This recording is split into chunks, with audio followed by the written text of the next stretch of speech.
1 Samuel au chapitre 3. Le jeune Samuel était au service de l'Éternel devant Élie. La parole de l'Éternel était rare en ce temps-là. Les visions n'étaient pas fréquentes en ce même temps. Élie, qui commençait à avoir les yeux troubles et ne pouvait plus voir, était couché à sa place. La lampe de Dieu n'était pas encore éteinte et Samuel était couché dans le temple de l'Éternel où était l'arche de Dieu.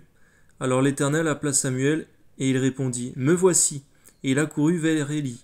Et il dit « Me voici, car tu m'as appelé ».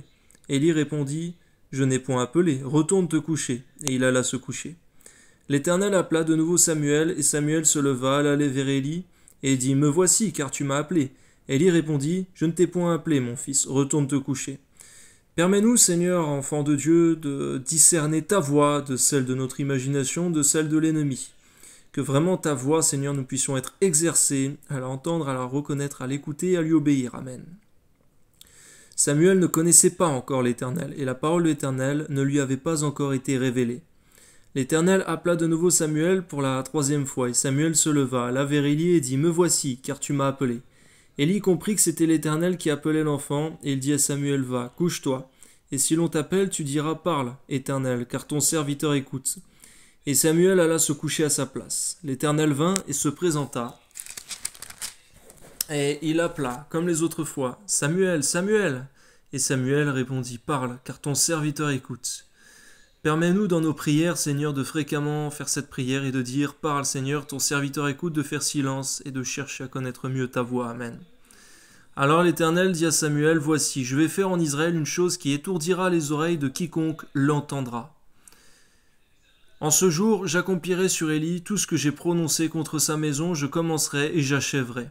Je lui ai déclaré que je veux punir sa maison à perpétuité à cause du crime dont il a connaissance, et par lequel ses fils se sont rendus méprisables, sans qu'il les ait réprimés.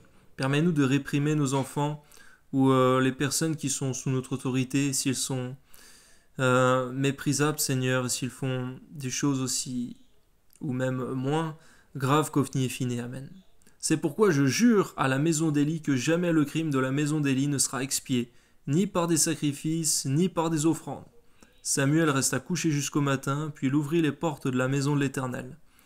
Samuel craignait de raconter la vision à Élie. Permets-nous d'avoir le courage, Seigneur mon Dieu, d'annoncer ta parole, Seigneur mon Dieu, à ceux qui doivent l'entendre. Même si c'est dur, merci Père, Amen. Mais Élie appela Samuel et dit « Samuel, mon fils », il répondit « Me voici ». Et Élie dit « Quelle est la parole que t'a adressée l'Éternel ? Ne me cache rien.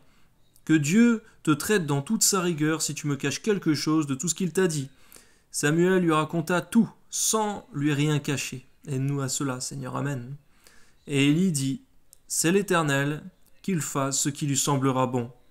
Donne-nous d'avoir une oreille docile, Seigneur, mon Dieu, à la réprimande, surtout lorsqu'elle vient de toi, Amen. » Samuel grandissait, et l'Éternel était avec lui, il ne laissa tomber à terre aucune de ses paroles.